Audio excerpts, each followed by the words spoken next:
ಶಿವರಾಜು, ಹೇಳಿ ಅಣ್ಣ. ನೀನ್ ಹೋಗಿ ತಗೊಂಡ್ ಬಾ. ಏನ್ ಬೇಕು ಅಣ್ಣ? ವಿಷ.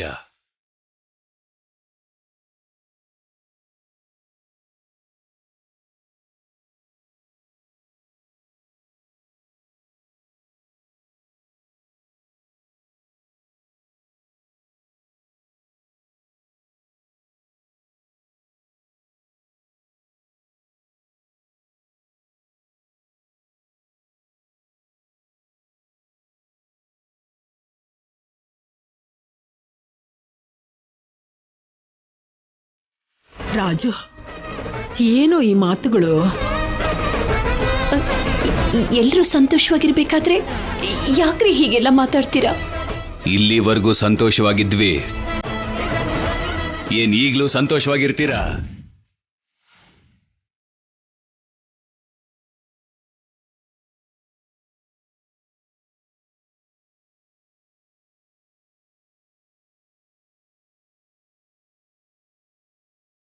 ರಾಜಿ, ಅಯ್ಯೋ,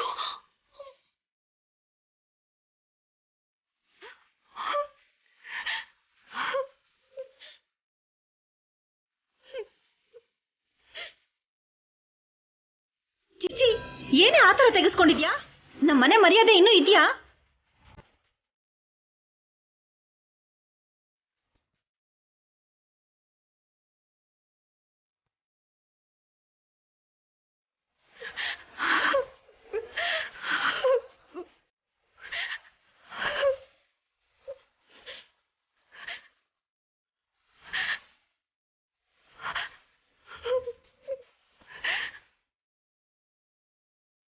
ರಾಜಲಕ್ಷ್ಮಿ ಅಂದ್ರೆ ನೆನಪಿಗೆ ಬರೋದು ನೀನ್ ಮಾತ್ರ ಅಲ್ಲ,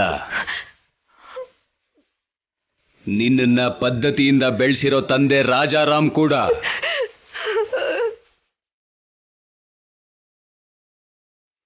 ನಡೆ ನುಡಿ ಸರಿಯಾಗಿತ್ತು ಅಂತಂದ್ರೆ ಯಾರೇ ಆದ್ರೂ ಹೆಣ್ಣನ್ನ ನೋಡಿ ಮೆಚ್ಕೋತಾರೆ. ಆದ್ರೆ ನೀನ್ ತೆಗ್ಸಿರೋ ಈ ಫೋಟೋನ ನೋಡಿದವರು ನನಗೆ ನೀನು ಹೇಳೋದೇ ಒಂದು, ಪಾಲಿಸೋದೇ ಒಂದು ಅಂತ ಆಡ್ಕೋತಾ ಇದ್ದಾರೆ. ಹೇಳು ರಾಜಲಕ್ಷ್ಮಿ, ಅವ್ರು ಕೇಳಿದ ಪ್ರಶ್ನೆಗೆ ನಾನು ಏನು ಅಂತ ಉತ್ತರ ಕೊಡ್ಲಿ ಹೇಳು.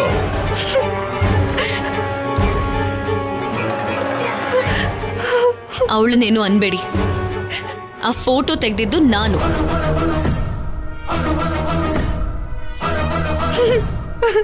ನಾಚಿಕೆ ಇಲ್ದೆ ಫೋಟೋ ತೆಗೆಸ್ಕೊಂಡಿದ್ದು ನಾನು ಅಂತ ಹೇಳ್ತಿದ್ಯಾ? Excuse me. ಶಾರ್ಟ್ ಡ್ರೆಸ್ ಹಾಕೊಂಡಾಗ ರಾಜಲಕ್ಷ್ಮಿ ಕೂಡ ನಾಚಿಕೆ ಪಡ್ಲಿಲ್ಲ. ಪ್ರೌಡ್ ಆಗಿ ಫೀಲ್ ಆದ್ಲು. ಸಾಕು,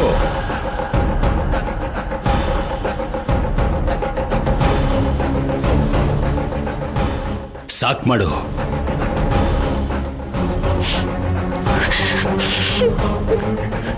ಈಗ ಫೋಟೋ ತೆಗೆದು ಏನ್ ಸಾಧಿಸ್ದೆ? ಮರ್ಯಾದೆ ತೆಗೆಯೋದ್ ಬಿಟ್ಟು ಈ ಫೋಟೋನ ಎಡಿಟ್ ಮಾಡಿ ಒಂದಿದ್ದೆ, ಆದ್ರೆ ಆ ಫೋಟೋ ಸ್ಟುಡಿಯೋದನು ಹೀಗ್ ಮಾಡಿದಾನೆ. ಅದ್ರಲ್ಲಿ ನಮ್ಮಿಬ್ಬರ ತಪ್ಪೇನಿದೆ? ಏಯ್, ಗೆಜ್ಜೆ ಕಟ್ಟಿ ನೃತ್ಯ ಮಾಡಿ ನನ್ನ ಮರ್ಯಾದೆನ ಉಳಿಸ್ದೆ ಅಂತ ಅನ್ಕೊಂಡೆ. ಆದ್ರೆ ನನ್ನ ಮಗಳಿಗೆ ಇಂಥ ಬಟ್ಟೆ ಹಾಕ್ಸಿ ಫೋಟೋ ತೆಗ್ಸಿ ಬೀದಿಲ್ ತಂದು ನಿಲ್ಲಿಸ್ತೀಯ ಅಂತ ಅನ್ಕೊಂಡಿರ್ಲಿಲ್ಲ.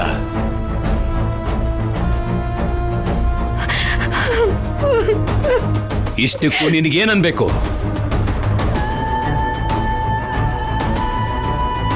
ನಿಮ್ ದೊಡ್ಡಮ್ಮನ ಹಾಗೆ ನೃತ್ಯ ಮಾಡಿದೆ ಅಂತ ಅನ್ಕೊಂಡೆ. ಆದ್ರೆ ನೀನು ನಿನ್ ತಾಯಿ ಹಾಗೆ ವರ್ತಿಸ್ಬಿಟ್ಟೆ.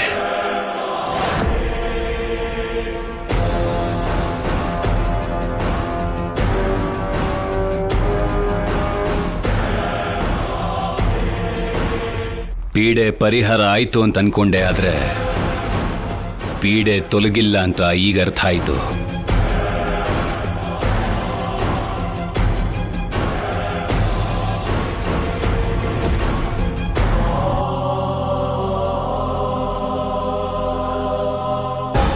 ಏನಮ್ಮ ಇದು? ಯಾರಿಂದ ಯಾರು ಬದಲಾಗ್ತಾ ಇದ್ದಾರೆ?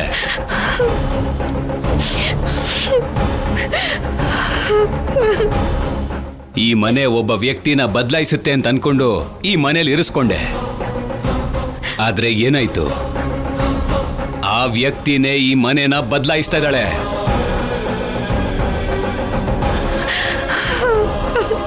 ಮೌಲ್ಯಗಳ ಜೊತೆ ನನ್ನ ಮಗಳನ್ನ ಬೆಳೆಸಬೇಕು ಅಂತ ಅನ್ಕೊಂಡಿದ್ದೆ. ಆದ್ರೆ ಮಿತಿ ಮೀರಿ ನನ್ನ ಮಗಳ ಮರ್ಯಾದೆನೆ ತೆಗೆದು ಹಾಕಿದಾಳೆ ಇವಳು.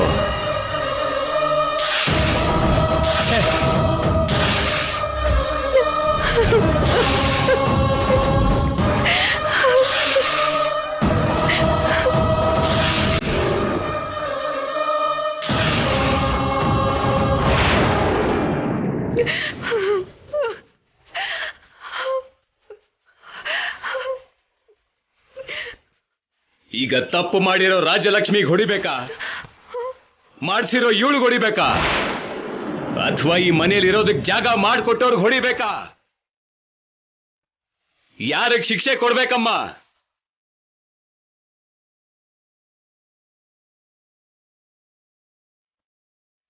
ಹೇಳಮ್ಮ, ಯಾರಿಗೆ ಶಿಕ್ಷೆ ಕೊಡ್ಬೇಕು?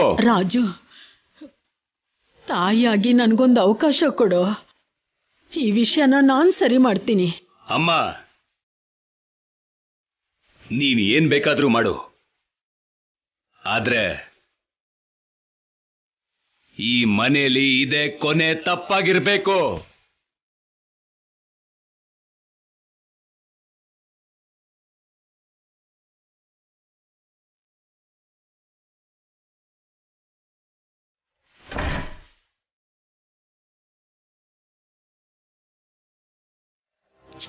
ಈಗ ಏನಾಯ್ತು? ಏನೋ ದೊಡ್ಡ ತಪ್ಪು ಮಾಡಿರೋ ಹಾಗೆ ಹೀಗ್ ಮಾತಾಡ್ತಿದ್ದೀನಿ. ಬಾಯ್ ಮುಚ್ಚು.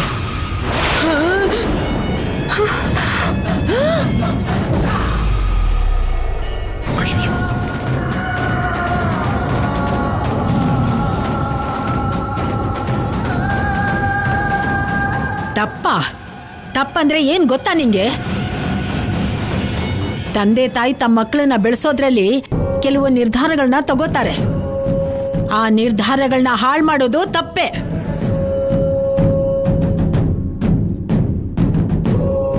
ಈ ಮನೇಲಿ ತಾಯಿ, ಮಗ, ಹೆಂಡತಿ, ಗಂಡ, ಅಕ್ಕ, ತಂಗಿ, ಅತ್ತಿಗೆ, ತಮ್ಮ ಅಂತ ತುಂಬಾ ಸಂಬಂಧಗಳಿದೆ. ಆ ಸಂಬಂಧನ ಮುರಿಯೋದು ತುಂಬಾ ದೊಡ್ಡ ತಪ್ಪು. ಅಷ್ಟಕ್ಕೂ ಸಂಬಂಧ, ಅದ್ರ ಬೆಲೆ ಗೊತ್ತಿರೋ ವ್ಯಕ್ತಿಗೆ ನೀನು ಹುಟ್ಟಿದ್ರೆ ಸಂಬಂಧಗಳ ಬೆಲೆ ಗೊತ್ತಿರ್ತಿತ್ತು.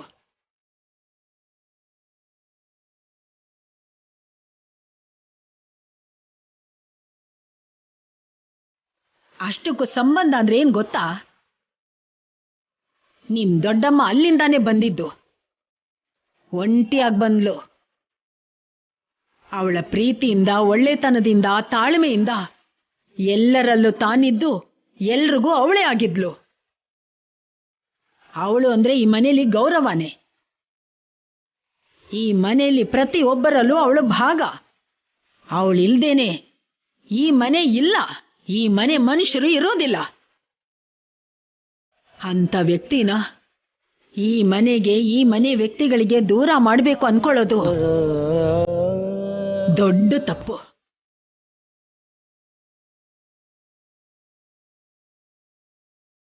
ನೀನಿರೋದ್ರಿಂದ ನಿನಗೇನ್ ನಷ್ಟ ಆಗುತ್ತೋ ನನಗೆ ಗೊತ್ತಿಲ್ಲ. ಆದ್ರೆ ಜಾನಕಿ ಇಲ್ದೇನೆ ಈ ಮನೆ ತುಂಬಾ ನಷ್ಟ ಅನುಭವಿಸುತ್ತೆ.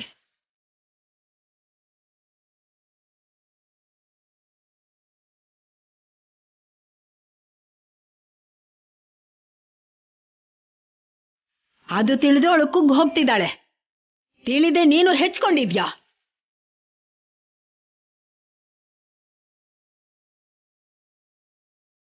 ಏಯ್, ನಿನ್ನ ಆಲೋಚನೆಗಳಿಗೆ, ಸಂತೋಷಗಳಿಗೆ ಈ ಮನೆ ಯಾವತ್ತೂ ಅಡ್ಡಿ ಬರಲ್ಲ.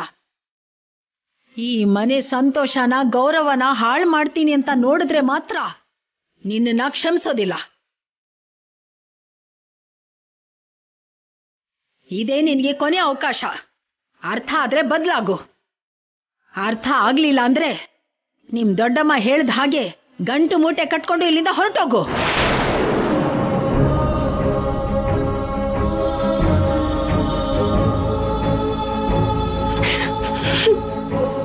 ನೀನೇನೆ ಇನ್ನು ದೃಷ್ಟಿಗೊಂಬೆ ತರ ನಿಂತಿದ್ಯಾ? ಬಾರೆ ಬಾ ನಡಿಯೇ.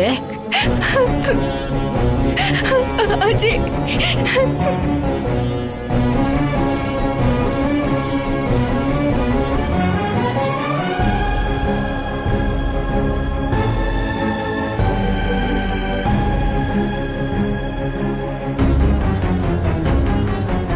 ಯಾಕಕ್ಕ ನಿಮ್ ತಂಗಿ ಕೊಟ್ಟಿರೋ ಮಾತುಗೋಸ್ಕರ ನಿಮ್ ಸಂಸಾರದಲ್ಲಿ ಬೆಂಕಿ ಹಚ್ಕೋತಾ ಇದ್ದೀರಾ? ಒಂದು ಸಲ ಯೋಚನೆ ಮಾಡಿ ಅಕ್ಕ.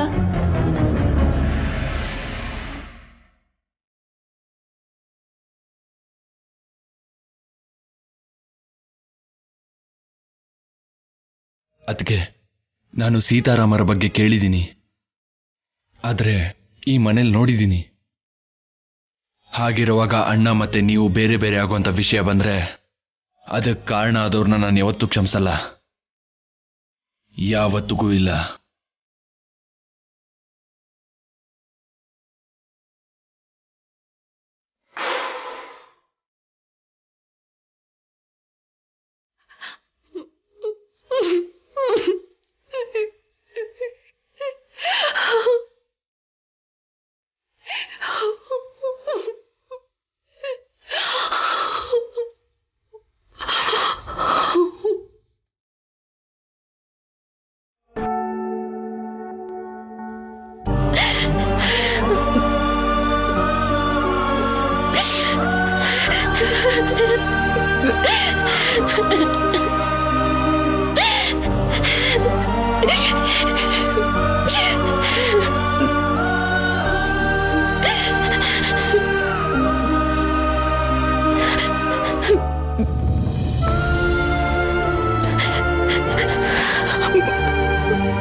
ಆದ್ಯಾ,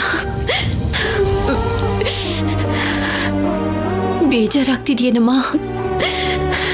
ಅತ್ತೆ ನಿನ್ನ ಮೇಲೆ ಕೈ ಮಾಡಿದ್ದನ್ನು ನೋಡಿ ನನಗೂ ತುಂಬಾನೇ ಬೇಜಾರಾಯ್ತು. ನಿಜವಾಗ್ಲೂ ಹೊಡಿಬೇಕಾಗಿದ್ದು ನನಗೆ. ಆ ಥರ ಡ್ರೆಸ್ ಹಾಕೋಬೇಕು ಅಂತ ಅನ್ನಿಸ್ದಾಗ ಅಪ್ಪ ಒಪ್ಕೊಳ್ಳಲ್ಲ ಅಂತ ನನಗೆ ಗೊತ್ತಿದ್ರು ಕೂಡ ನಾನು ಆ ಥರ ಬಟ್ಟೆ ಹಾಕೊಂಡು ಫೋಟೋ ತೆಗೆಸ್ಕೋಬಾರ್ದಾಗಿತ್ತು.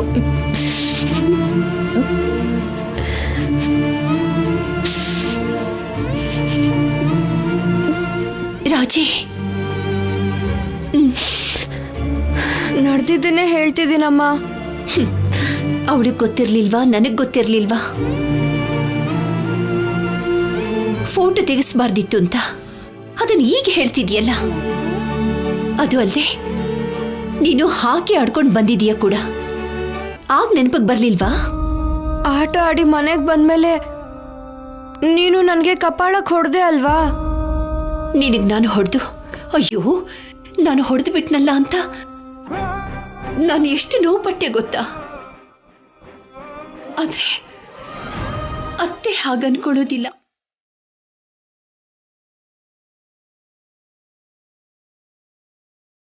ಅಂದ್ರೆ ಆದ್ಯಂಗೆ ಸಾರಿ ಕೂಡ ಹೇಳಲ್ವಾ? ರಾಜಿ, ನೀನ್ ಮಾತಾಡ್ಬೇಡ.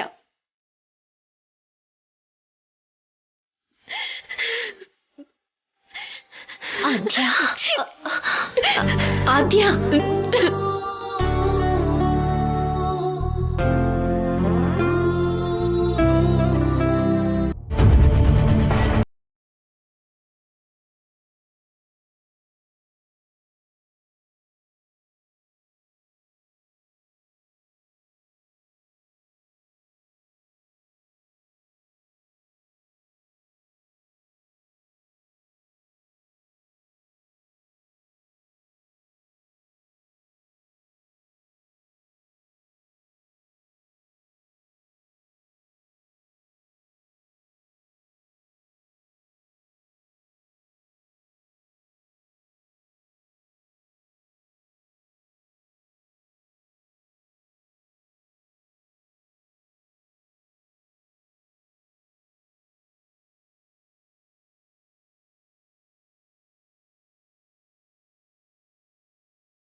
ಆಕಾಶದ ಕಡೆ ನೋಡ್ತಾ ಇದ್ದೀನಿ.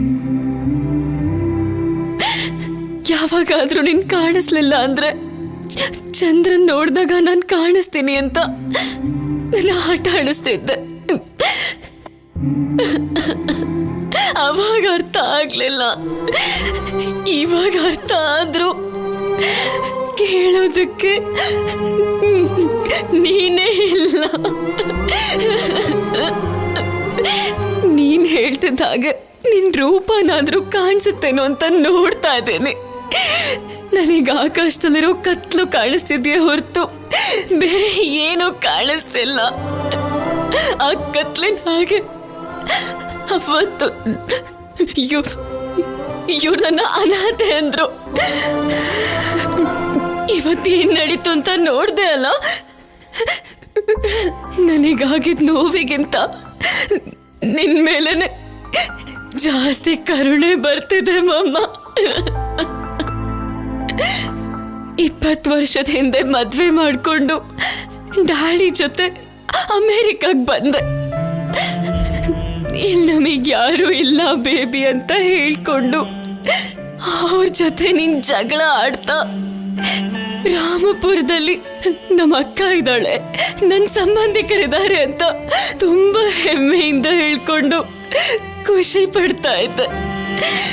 ನೀನು ಲೈಫ್ ಗುಡ್ ಬೈ ಹೇಳುವಾಗ ಯಾವ ನಂಬಿಕೆ ಮೇಲೆ ನಿನ್ ಜಾನಕಿ ಅಕ್ಕನ ಹತ್ರ ಮಾತು ತಗೊಂಡ್ಯೋ ನನಗಂತೂ ಅರ್ಥ ಆಗ್ತಿಲ್ಲ ಮಮ್ಮ. ನೀನಾಗ್ಲಿ ಡ್ಯಾಡಿ ಆಗ್ಲಿ ಯಾವತ್ತೂ ನನ್ನ ಮೇಲೆ ಕೋಪ ಮಾಡ್ಕೊಂಡಿಲ್ಲ. ನನ್ನ ಕೆನ್ನೆ ಮೇಲೆ ಪ್ರೀತಿಯಿಂದ ಮುತ್ತು ಕೊಟ್ಟಿದ್ದೀರ.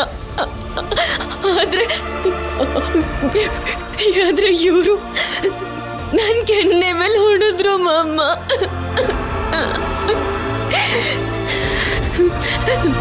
ನನ್ನ ಚೆನ್ನಾಗಿ ನೋಡ್ಕೊಳ್ಳಿ ಅಂತ ನೀನು ಹೇಳಿದ್ದೆ. ನನಗೆ ಹೊಡೆದ್ರು.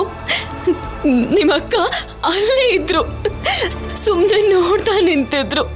ನನ್ನ ಪರವಾಗಿ ಒಂದ್ ಮಾತನ್ನು ಆಡ್ಲಿಲ್ಲ ಮಮ್ಮ. ಇಂಥವ್ರ ಜೊತೆ ನಾನು ಬದುಕ್ಬೇಕು ಅಂತ ಅಷ್ಟಕ್ಕೂ ನೀನ್ ಯಾಕೆ ಅನ್ಕೊಂಡೆ ಮಾಮ? ನೀನೆಷ್ಟು ಅಮಾಯಕಿ ಅಂತ ನಂಗೆ ಈಗ ಅರ್ಥ ಆಗ್ತದೆ ಮಾಮ. ಇಲ್ಲಿ ನಿನಗೆ ಎಲ್ಲರೂ ಇರ್ತಾರೆ ಅಂತ ನನ್ನ ಕಳಿಸ್ಕೊಟ್ಟು ನೀನ್ ಹೊರಟೋದೆ. ಈಗ ನಾನು ಒಂಟಿ ಮಾಮ. ಹೊರಟೋಗೋಣ ಅಂದ್ರೆ ನೀನು ಹೇಳಿರೋ ಮಾತು, ನನ್ನ ಹತ್ರ ತಗೊಂಡಿರೋ ಪ್ರಾಮಿಸ್ ಎಲ್ಲ ನೆನಪಾಗಿ ಸುಮ್ಮನೆ ಆಗ್ತಿದ್ದೇನೆ.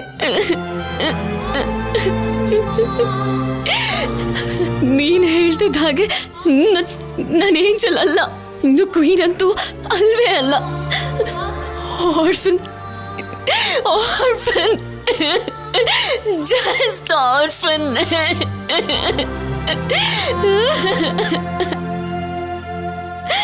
ಮಮ್ಮ, ಮಮ್ಮ, ನನಗೆ ತುಂಬಾ ನೋವಾಗ್ತದೆ ಮಮ್ಮ. ಈ ನೋವನ್ನ ಯಾರ ಹತ್ರ ಹೇಳ್ಕೋಬೇಕು ಗೊತ್ತಾಗ್ತಿಲ್ಲ ಮಮ್ಮ.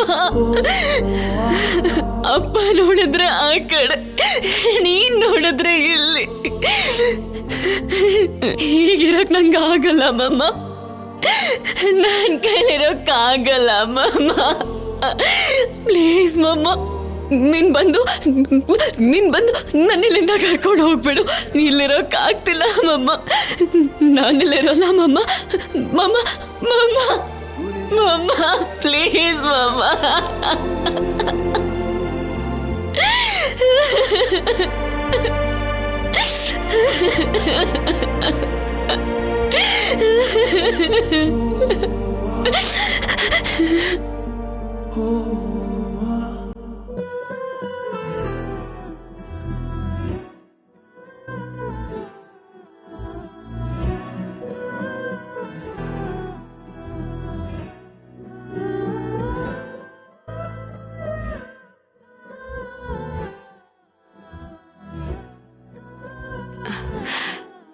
ಬಿಟ್ಟು ಏನಾದ್ರೂ ಮಾತಾಡಿ ಯಾಮಾರಿಸಿ ಆದ್ಯಾನ ಒಪ್ಪಿಸ್ಬಿಡೋಣ. ಹಾ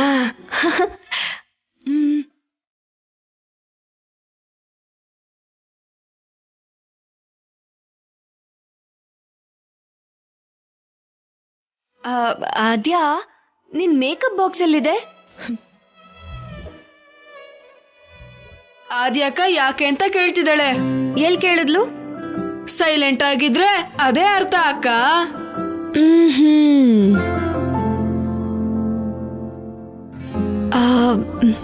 ನನ್ ಕೆನ್ನೆಗಳು ಗುಲಾಬಿ ಬಣ್ಣ ಕಾಣಿಸೋ ತರ ಮೇಕಪ್ ಮಾಡ್ಕೋಬೇಕು ಅನ್ಕೋತಾ ಇದ್ದೀನಿ. ನಿನಗೆ ಈ ನಡುವೆ ವಿಚಿತ್ರವಾದ ಕೋರಿಕೆಗಳು ಹುಡ್ತಿದ್ಯಲ್ಲ, ಯಾಕಕ್ಕ? ಸುಮ್ಮನಿರು.